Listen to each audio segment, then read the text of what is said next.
pie a otra de las preguntas que os quería hacer, que es el tema de la trazabilidad de los arroces. Eso es súper importante. Digamos que la madre del cordero. ¿Qué es la trazabilidad? La trazabilidad... Para un amo, ahora como tenemos que ser... Sí, exacto. ¿Qué sería la trazabilidad? La trazabilidad es tener la certeza y la garantía al 100% de que tú estás comprando, primero, una monovariedad que sea pura, 100% pura. ¿Quién te garantiza eso? A ver, un productor puede ir a la cooperativa, puede ir a un obtentor de semilla y comprar la variedad pura, certificada. Vale, ya tenemos un paso. ¿Dónde se pierde la trazabilidad en una monovariedad? Pues en el momento de que mezclemos varias variedades.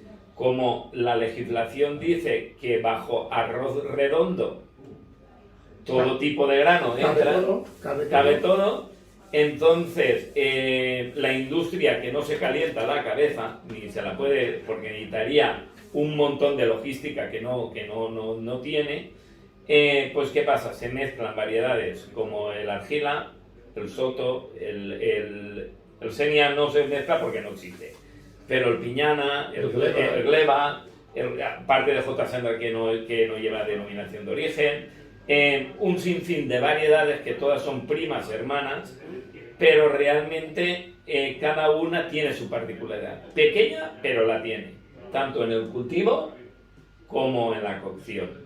Es decir, que yo veo un supermercado que lógicamente yo soy de las personas que creen que las etiquetas realmente no sirven para nada en el arroz que tenemos ahora, ¿vale? Y cojo un arroz redondo y me estás comentando que puede entrar todo ese tipo de variedades. En el mejor de los casos vas a encontrar como mínimo de 4 o 5 variedades españolas. Como mínimo. Y no pongamos ya de que sea una marca, digamos, potente, y haya una parte de arroz redondo de Myanmar, Vietnam, claro, de países asiáticos, arroz redondo mezclado. Que no te especifica para nada la etiqueta los tipos no de arroces. La procedencia no te la va a poner. No, pero te van a poner variedad japónica. En la japónica ves el listado y claro, ya está. Por ejemplo, que tendría J. Sandra, el Gleba, el Monastrey, el Senia, el Bahía, ¿no? Y luego tendríamos el Bomba. No, eso sería ya, digamos, una mezcla como una mezcla de un buen café. Ya. Porque si mezcláramos un Bahía, un Senia y un Monsaney, pues bueno, tendríamos un arroz bastante cojonudo, pero sería siguiendo un desastre. Pero ya mezclar, a ver, yo siempre he criticado que bajo la denominación de arroz redondo tipo Senia, ¿por qué ponen tipo Senia? Porque Senia fue de los últimos buenos arroces que se dejaron hacer. El primer buen arroz que se dejó de hacer fue el Bahía. Que el Bahía, digamos, la mayoría de variedades actuales llevan genética de Bahía. Entonces, ¿qué pasa? Que bajo la denominación de tipo Senia me meten un Fonsa que nada tiene que ver con un Gleba o con un argila. Entonces, va todo dentro del mismo paquete y como tiene que ser ese arroz redondo, vamos a meter ahí... Sí, pero Rafa, tú vas al supermercado y ves un kilo de arroz a 0,89. Ah, bueno, claro. Y todo tiene su lógica, ¿no? Claro, ¿por qué un arroz es tan económico? La gente tiene que pensar que un arroz es económico porque al industrial lo ha comprado a un precio económico. Porque si el industrial hubiera comprado un arroz, digamos, a un precio justo,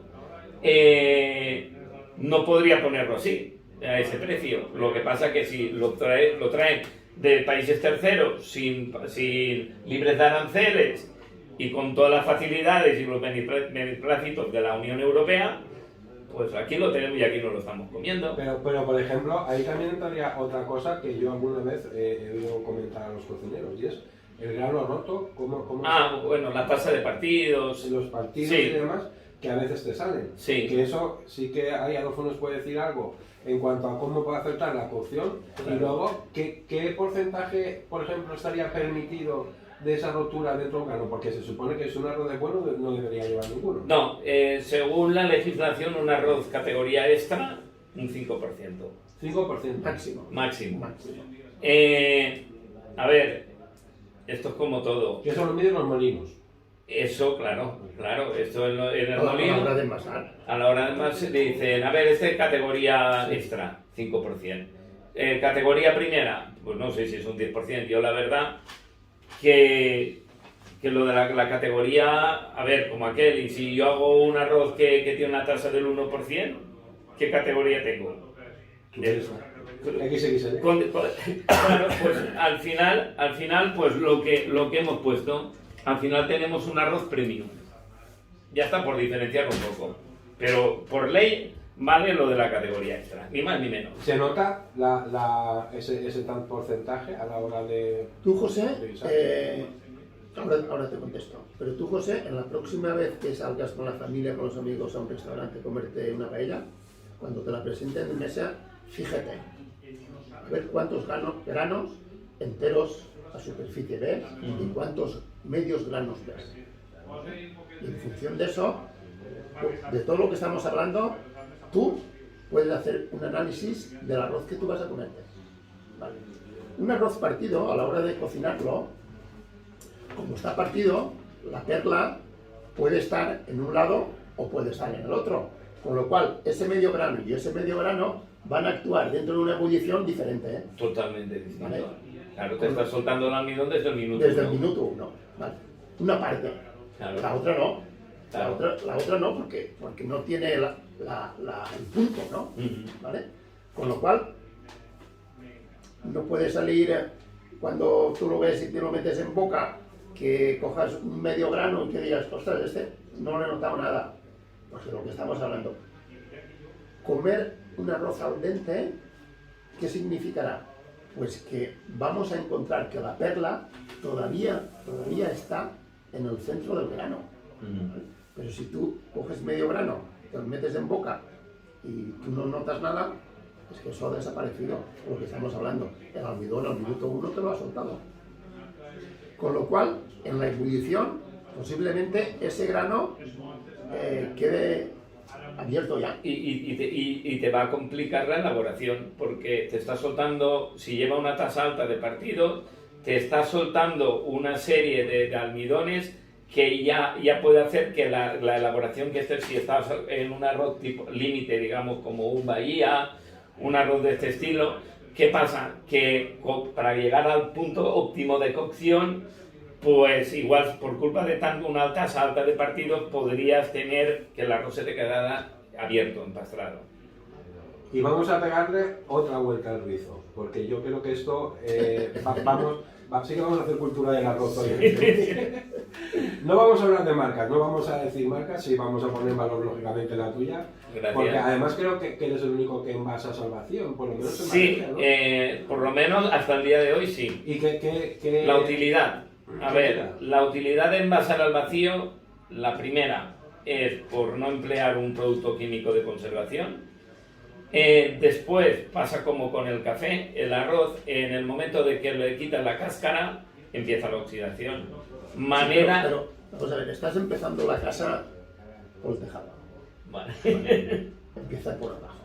Por abajo significa que Rafa, en su proceso de campo, no utiliza ni herbicidas ni insecticidas para el cultivo de la planta. Con lo cual, eso, ¿qué nos va a permitir?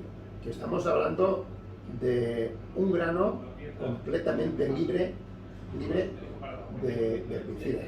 ¿Vale? Vale.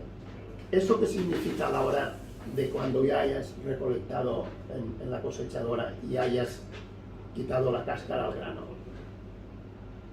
Es puro, el grano es puro. ¿Vale? Y a partir de ahí, lo que dice Rafa, cuando él lo pula o lo blanquee y lo envase al vacío, ¿vale? Es lo que está diciendo, que no va a utilizar ningún producto químico de de conservación. y va a ser un grano completamente O sea, sano, es sano. un grano, digamos, completamente vivo, porque claro, en el momento de este arroz no lleva un producto químico y con lo cual él está vivo. Con lo cual, si está vivo... Es como el vino. Es como el vino. El vino lo tenemos ahí, es una materia viva. ¿Vale? La materia está trabajando todavía. Correcto. Todavía. Pues el grano Aquí lo que hacemos es atmósfera cero, con lo cual cortamos la oxidación y por eso legalmente, digamos, son 12 meses, pero testado por laboratorio tengo 18 meses de conservación y no tengo 2 años porque aún no tenía un paquete para poder verificar de que en 2 años organolépticamente está inalterable. Esa es digamos, la ventaja. Otra cosa que sí que es verdad que había empezado la casa por el tejado, el cultivo que hacemos con la marca de Arroz Ciudad Sueca, se tira un abono químico, digamos, mineral, a proporción baja, En seco. en seco. Y, ya no, y lo que se hace a partir de entonces, a partir de cada 20 o 25 días, se le aplica a las plantaciones extractos de algas marinas o microalgas. Con lo cual, esto, digamos, es un bioestimulante que hace que la planta tenga un crecimiento homogéneo. La espirulina. La espirulina, que son las microalgas, que el otro día me enteré, de cada 5 litros que yo tiro de microalgas, han consumido 2 kilos de CO2. Ah, sí.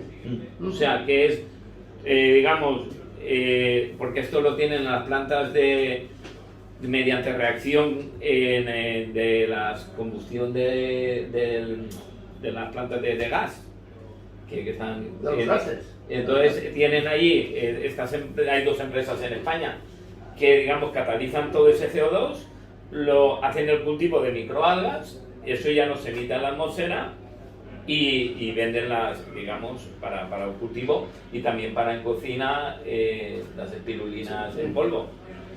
O sea, esto lo que hace es que proteja la planta, te protege de plagas porque hace que la planta tenga un epitelio más fuerte, con lo cual insectos chupadores o hongos no le atacan. Y después, en el momento del cuajado del grano, lleva una homogeneidad perfecta, por lo cual tenemos más peso específico, más nivel de enteros. O sea, es decir, que dentro de la trazabilidad que estábamos hablando... Pero claro, para garantizar toda la trazabilidad, ¿qué pasa? Que yo hago toda la película esta del cultivo de este. Y me encuentro que si yo no tuviera el molino propio, digamos, una cosa que yo he criado, he labrado la tierra, he hecho todos los procesos, el momento más importante lo pierdo de vista. Entonces, si yo lo pierdo de vista... no puede certificar. No puedo garantizar de que te estoy vendiendo la monovariedad 100% pura porque va a ir a un molino industrial. En un molino industrial, ahí va...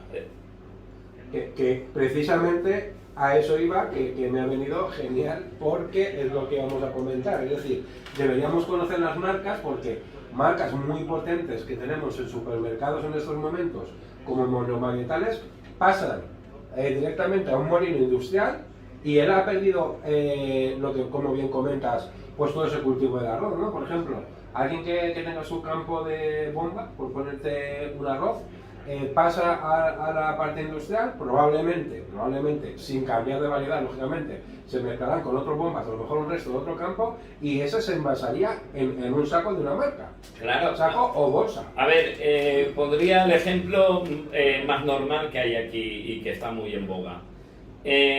Un agricultor dice, voy a hacer yo mi marca. Vale.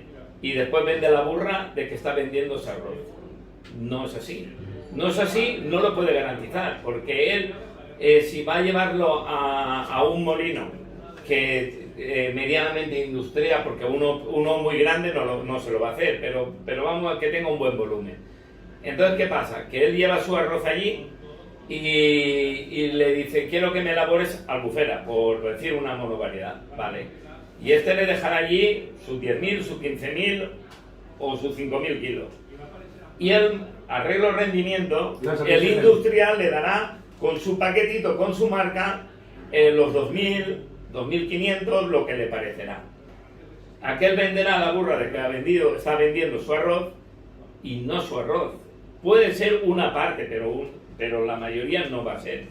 Y luego tú le das las instrucciones al molinero para que te lo haga, o el molinero, comillas, elige... El molinero, tú vas a un molinero y le dices, yo quiero un pulido determinado, y te dice que eso no existe. Estamos en los huevos, ¿eh? O sea, eso no existe. Él te hace el pulido que hace, que funciona de lujo, y eso es lo que vas a tener. Es decir, que me quiere decir que, por ejemplo, vamos a poner un ejemplo, dos arroces, volvemos con el bomba porque es el que la gente más conoce, ¿vale? Dos arroces que, por ejemplo, sean bomba, con dos marcas diferentes, a un precio de 50 céntimos, sería 50 céntimos, me refiero, que un paquete valga 3 kilos y otro paquete de 2,50 podría provenir del mismo molino y con la misma... Por supuesto, tranquilamente, ¿no? por supuesto. A ver, esto es... vamos a ver que haya un molino, una marca determinada, que la tengo en mente pero no la voy a decir, y que este haga a 3 o 4 agricultores distintos, les haga sus arroces. Pues da igual que le compres la marca a ese industrial que se la compres a ellos, es el mismo arroz y está tratado de la misma manera. Después, por el tema de la trazabilidad, es muy importante. Yo siempre he estado criticando y he estado en los foros hablando del tema del propanil. El propanil ha sido hasta este año un arma muy eficaz para combatir el serrate. ¿Qué pasa? El serrate es una mala hierba. Una mala hierba, la chinocloa. El propanil se mete en el campo. Sí, es un tratamiento herbicida. ¿Qué pasa? Que el propanil hemos estado durante muchos años con una moratoria porque teóricamente es malo para la salud, pero como no había otro remedio, pues nos daban esto.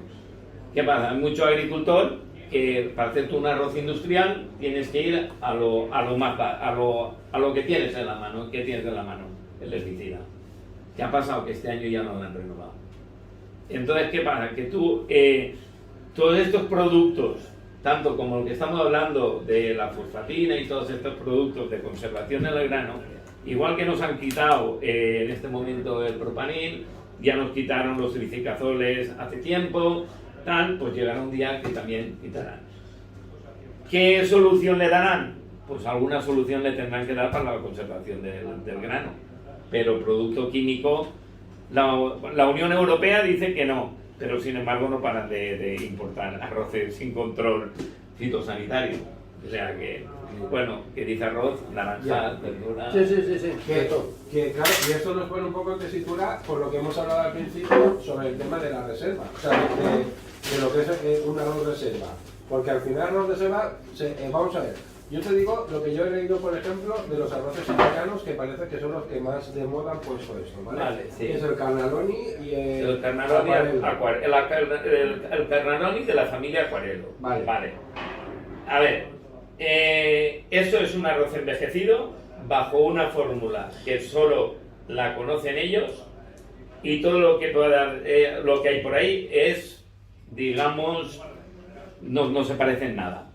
Esta gente, yo he leído algo. Lo que sí que puedo decir, porque he tenido en mis manos una tesis doctoral de la Universidad de Valencia, que comprendía 42 folios sobre... ¿Y hablaban de esta? Y hablaban del arroz de bodega. Y el arroz, se habló de la variedad bombón, de la variedad Bahía y de la variedad Bahía Corsollana. Y después de hacer toda una tesis doctoral, se llegó a la conclusión que no había ningún beneficio. Causa-beneficio no había. Y eran arroces conservados en el IBIA en 2 y 3 años. Y... O sea, que envejecido nosotros, ¿no? Para envejecer nosotros. A ver, todo tiene un punto. Lo que pasa es que la familia esta Aquarello someten el arroz a algo, o sea que no lo quieren explicar porque lo tienen patentado, y la verdad que lo están vendiendo muy bien. Muy bien, a 15 euros el kilo. O sea, sí, muy bien. Según he leído yo, las características que es el almidón se dispersa menos y el grano aumenta su capacidad de absorción sin perder consistencia. A ver, la teoría no, la práctica nos dice que un arroz que tiene el punto óptimo de humedad en perla te va a absorber muy bien los sabores. Depende de la variedad. ¿Y cuál sería el punto? Hombre, el punto óptimo estaríamos hablando entre 13 y medio, 14 máximo. Máximo. Por debajo pues podría pasar como que te absorbiera demasiado y rompiera. Y rompiera el grano. Entonces todo tiene... Esto siempre se ha hablado, ¿no? Que cuando antiguamente se secaba el sol, ¿vale? Máximo, Rafa, era 14 grados. Porque si bajaba mucho de los 14, el grano, a la hora del molino, el grano rompía porque estaba muy seco. Muy bien. Así es. Entonces, esas cosas tienen su... Tienen su... Porque, a ver, la humedad óptima de germinación del arroz y en almacenamiento y de rendimiento en molinería son 14. ¿Qué pasa? Que ahora ya entra, digamos, la tecnología. Tenemos los aparatos granifríos que tú puedes tener, si quisieras, un arroz al 16% de humedad, inyectándole aire frío, porque el proceso es, si tú tienes humedad, aquello fermenta, produce calor y salen hongos y empieza aquello a desbaratarse. Si yo lo mantengo frío, lo voy a mantener frío durante meses, no va a pasar nada. Pero claro, como estamos hablando de algunas humedades altas, eso va a ir en detrimento de la absorción de los sabores. Entonces, 13,5, 14 máximo. ¿Y de envejecimiento nada? Y de envejecimiento, eso ya digo, después de una tesis doctoral que yo he tenido acceso, y me imagino que estará publicada por ahí, el que quiera que la lea y que saque sus conclusiones, pero bueno. La conclusión final... En principio ya se habló de ello. De hecho, a ver, sí que ha habido una cosa muy importante, y eso ahora ya no se usa. Te hablo de cuando, yo qué sé, pues yo tendría 20 años. Un industrial lo que hacía, guardaba arroz de la cosecha anterior para poder empezar a trabajar con la cosecha nueva. ¿Qué hacía el molinero? Venía a mi secadero y me lo compraba al 14 o 14,5. Y entonces nada más se llevaba ese arroz, lo mezclaba con el arroz viejo que ya no estaba al 14, ya estaba al 12,5. Un arroz mezclado con otro, el arroz seco absorbe la humedad del arroz que acaba de cosechar. Con lo cual a las 48 horas ya los podía echar en el molino y empezar a trabajar. Entonces, cuando no tenían arroz, porque había sido un año de demanda o de poca producción, lo mezclaban con cáscara de arroz del año anterior. Y con eso le quitaban la humedad. Eso ya no se olvida. Eso era un molino, digamos, que tradicionalmente se hacía así. Sí.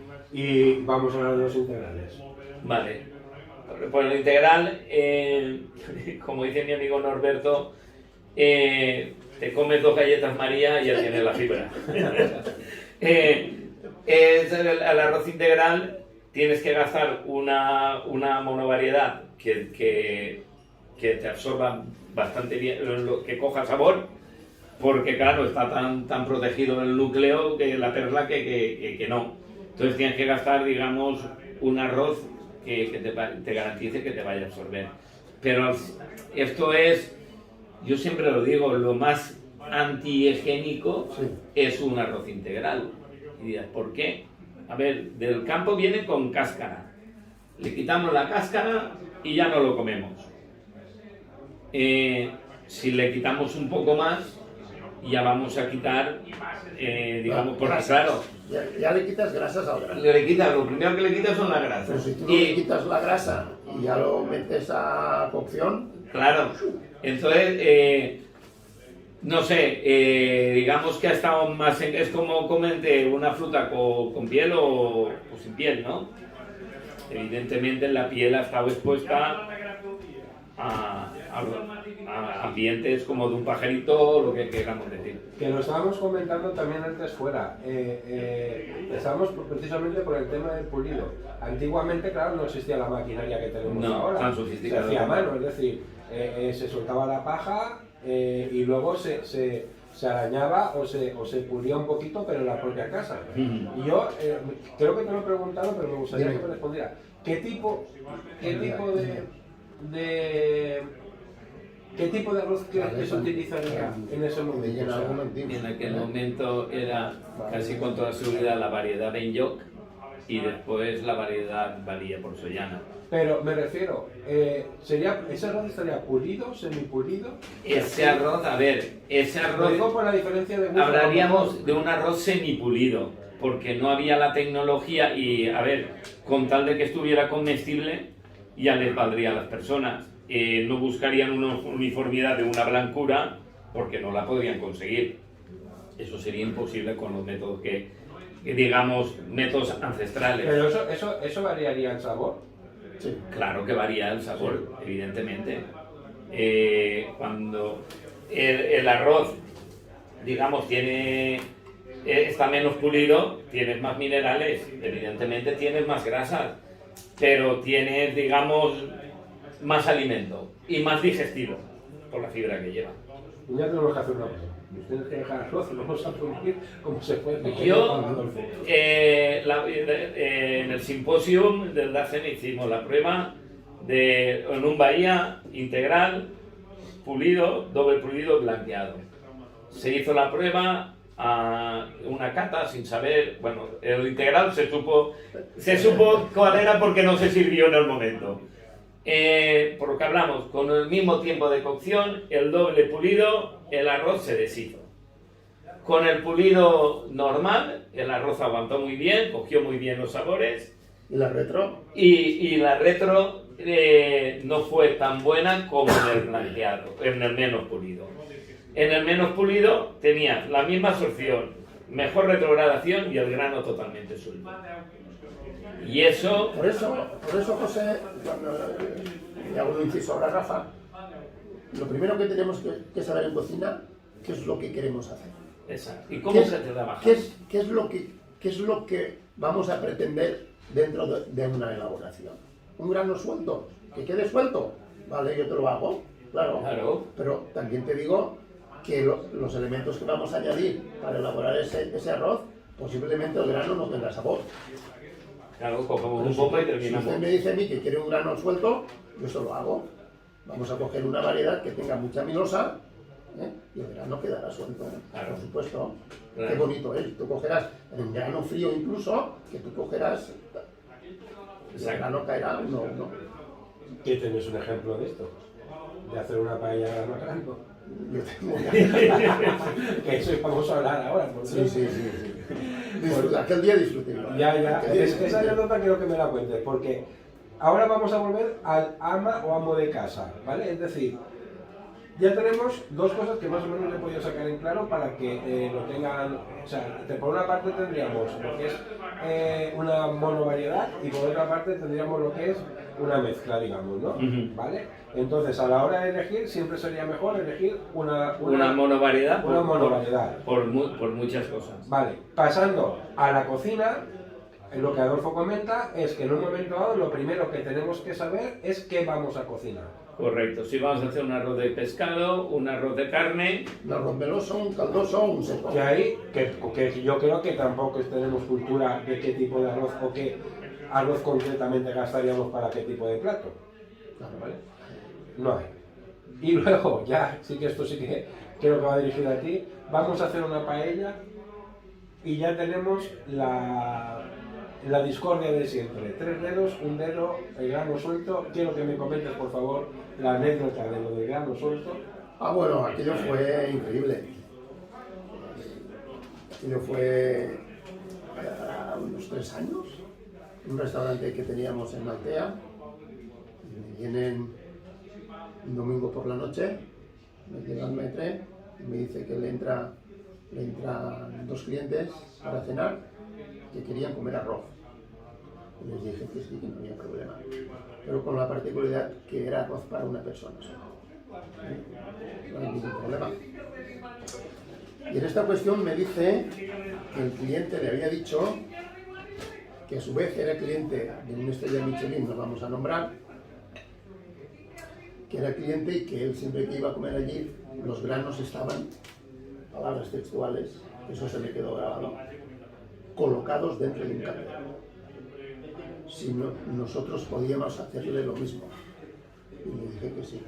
Que le preguntase qué tipo de arroz querían comer. Estoy hablando de un domingo a las 10 de la noche, un matrimonio ruso. Y les dije que a su elección, que el arroz que quisiera. Con lo cual me viene el maître y me dice que lo dejan en mis manos, que lo que yo quiera. Y digo, ostras, pues bueno, preguntarle si eran alérgicos a algo o tenían intolerancia a algo. Y me dice que no, que lo que yo quiera. Muy bien. Le hago un arroz de verduras que quería oportuno un domingo a las 10 de la noche, una digestión fácil, ¿vale? Y donde yo podía colocar los granos de arroz, que era muy complicado, ¿eh? Bueno, mi pregunta al maître que le preguntase si eran intolerantes. Cuando me dijo que no, a mí se me abre la mente y digo, ya está, granos colocados. Que por cierto, tenía la foto aquí, pero... Yo la conservo. Pues pásamela porque yo no la tengo. Yo la conservo. Perdí toda la documentación. Bueno, en aquel entonces empiezo a elaborar y ya se termina el caldero para una persona con 80 gramos de arroz. Caldero de 2 comensales. Solamente 80 gramos de arroz. Vale. Termino el arroz y le digo al maître que ya lo puedo sacar al pase. Muy bien. Lo saca, le digo cómo lo había elaborado y a los 5 minutos me viene el maître y me dice, Adolfo, se lo está comiendo la mujer, que es la que no quería comer arroz. Y me ha dicho que en su vida ha comido un arroz tan bueno. Yo digo, ostras. Vale. Pasan los minutos y salgo yo. Salgo a preguntarles qué tal el arroz. Y el marido, hablaba en español, el marido me dice que ya ves, no quería comer mi mujer arroz y se lo ha comido ella. Pero toma la palabra a la mujer y me dice lo que el maître me había transmitido. Que en su vida había comido un arroz tan bueno y con tanto sabor como era aquel arroz que yo hice de verduras. Increíble. Yo es que me quedé... Bueno, por eso te digo, y si